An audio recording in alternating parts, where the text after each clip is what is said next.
Hi, I'm John Green. This is Crash Course U.S. History, and today we're going to discuss economics and how a generation of... Mr. Green, is this going to be one of those boring ones with no wars or generals who had cool last words or anything? All right, me from the past. I will give you a smidge of great man history, but only a smidge. So today we're going to discuss American industrialization in the decades after the Civil War, during which time the U.S. went from having per capita about a third of Great Britain's industrial output to becoming the richest and most industrialized nation on Earth.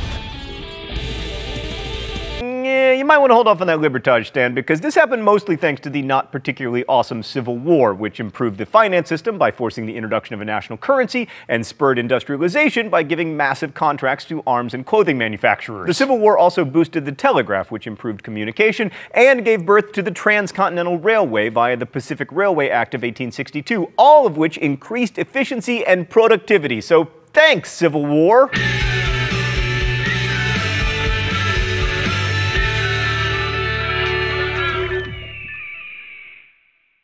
If you want to explain America's economic growth in a nutshell, chalk it up to G, D, and L. Girard, Depardieu, and Lohan. No, geography, demography, and law. However, while we're on the topic, when will Girard Depardieu and Lindsay Lohan have a baby? Stan, can I see it? Yes! Yes! Geographically, the U.S. was a huge country with all the resources necessary for an industrial boom. Like, we had coal and iron and later oil. Initially, we had water to power our factories, later replaced by coal. And we had amber waves of grain to feed our growing population, which leads to the demography. America's population grew from 40 million in 1870 to 76 million in 1900, and a third of that growth was due to immigration, which is good for economies. Many of these immigrants flooded the burgeoning cities as America shifted from being an agrarian rural nation to being an industrial urban one. Like, New York City became the center of commerce and finance, and by 1898 it had a population of 3.4 million people, and the industrial heartland was in the Great Lakes region. Chicago became the second largest city by 1900,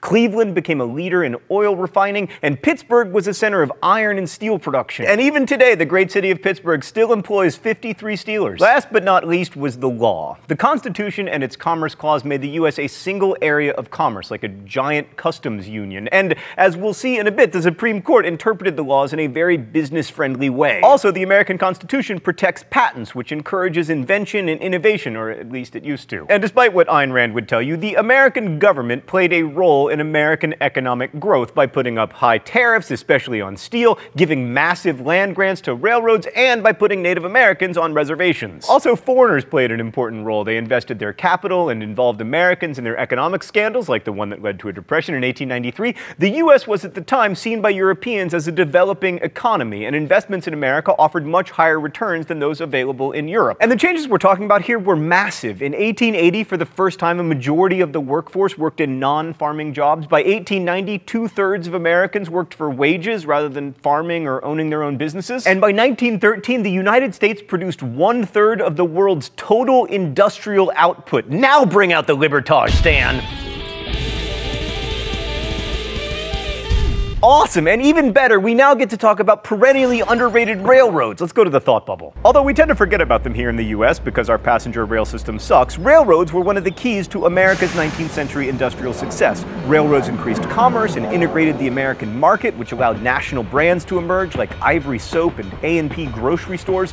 But railroads changed and improved our economy in less obvious ways too. For instance, they gave us time zones, which were created by the major railroad companies to make shipping and passenger transport more standard. Also, because he recognized the importance of telling time, a railroad agent named Richard Warren Sears turned a $50 investment in watches into an enormous mail-order empire, and railroads made it possible for him and his eventual partner Roebuck to ship watches and then jewelry and then pretty much everything, including unconstructed freaking houses throughout the country. Railroads were also the first modern corporations. These companies were large, they had many employees, they spanned the country, and that meant they needed to invent organizational methods, including the middle manager, supervisors to supervise supervisors. And for the first time, the owners of a company were not always day-to-day managers, because railroads were among the first publicly traded corporations. They needed a lot of capital to build tracks and stations, so they sold shares in the company in order to raise that money, which shares could then be bought and sold by the public. And that is how railroads created the first captains of industry. Like Cornelius, they named a university after me, Vanderbilt, and Andrew, me too, Carnegie Mellon, and Leland, I named a university after my son, Stanford. The railroad business was also emblematic emblematic of the partnership between the national government and industry. The Transcontinental Railroad, after all, wouldn't have existed without congressional legislation, federal land grants, and government-sponsored bond issues. Thanks, Thought Bubble. Apparently it's time for the mystery document.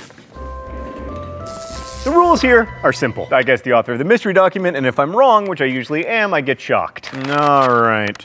The belief is common in America that the day is at hand when corporations far greater than the Erie, swaying such power as have never in world's history been trusted in the hands of mere private citizens, controlled by single men like Vanderbilt, will ultimately succeed in directing government itself. Under the American form of society, there is now no authority capable of effective resistance.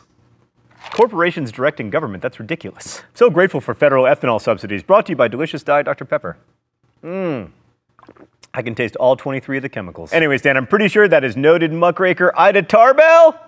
No! Henry Adams? How are there still Adamses in American history? Oh, that makes me worry we'll never escape the Clintons. Anyway, it should have been Ida Tarbell. She has a great name. She was a great opponent of capitalism, whatever.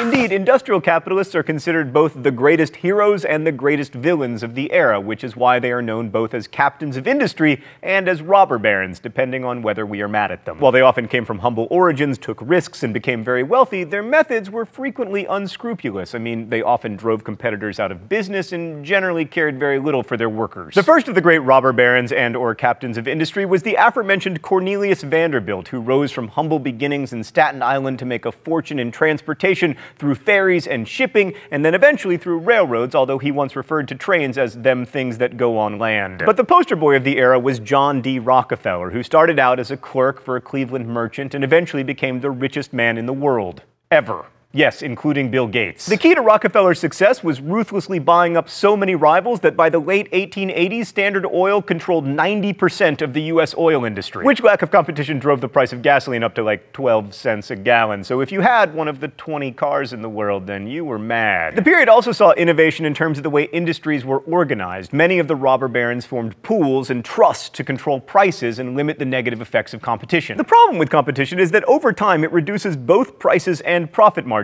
which makes it difficult to become super rich. Vertical integration was another innovation. Firms bought up all aspects of the production process, from raw materials to production to transport and distribution. Like Philip Armour's meat company bought its own rail cars to ship meat, for instance. It also bought things like conveyor belts, and when he found out that animal parts could be used to make glue, he got into the glue-making business. It was Armour who once proclaimed to use everything but the squeal. Horizontal integration was when big firms bought up small ones. The best example of this was Rockefeller's Standard Oil, which eventually became so big, incidentally, that the Supreme Court forced Standard Oil to be broken up into more than a dozen smaller oil companies, which, by the way, over time have slowly reunited to become the company known as ExxonMobil, so that worked out. U.S. Steel was put together by the era's giant of finance, J.P. Morgan, who at his death left a fortune of only $68 million, not counting the art that became the backbone of the Metropolitan Museum of Art, leading Andrew Carnegie to remark in surprise, "And to think he was not a rich man." Speaking of people who weren't rich, let us now praise the unsung heroes of industrialization, workers. Well, I guess you can't really call them unsung because Woody Guthrie.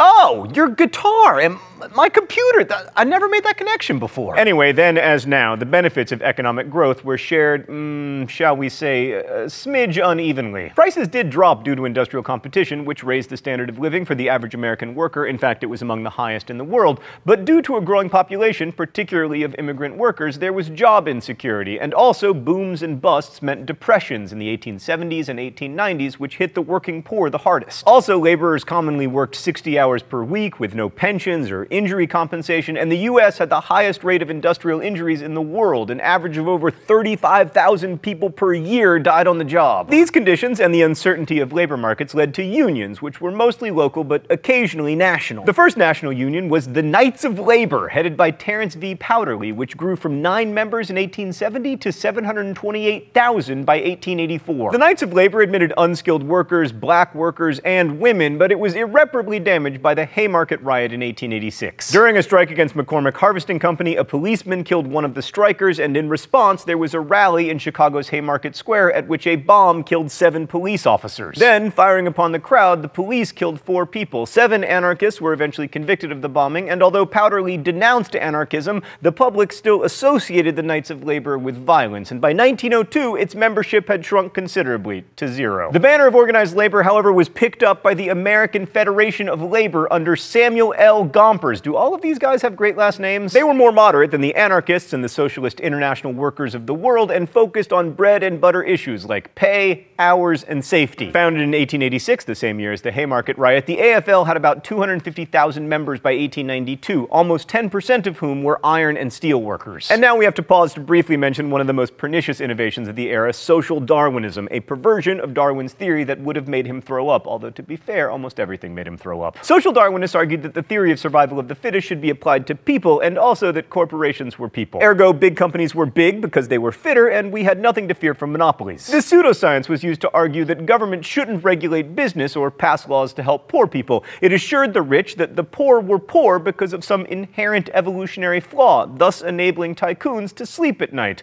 You know, on a big pile of money surrounded by beautiful women. But despite the apparent inborn unfitness of workers, unions continued to grow and fight for better conditions, sometimes violently. There was violence at the Homestead Steel Strike of 1892 and the Pullman Rail Strike of 1894, when strikers were killed and a great deal of property was destroyed. To quote the historian Michael Lind, in the late 1870s and early 1880s, the United States had 5 times as many unionized workers as Germany, at a time when the two nations had similar populations. Unions wanted the United States and its citizens to imagine freedom more broadly, arguing that without a more equal economic system, America was becoming less, not more free, even as it became more prosperous. If you're thinking that this freewheeling age of fast growth, uneven gains in prosperity, and corporate heroes/villains resembles the early 21st century, you aren't alone. And it's worth remembering that it was only 150 years ago that modern corporations began to form and that American industry became the leading driver in the global economy. That's a blink of an eye in world history terms, and the ideas and technologies of post-Civil War America gave us the ideas that still define how we, all of us, not just Americans, think about opposites like success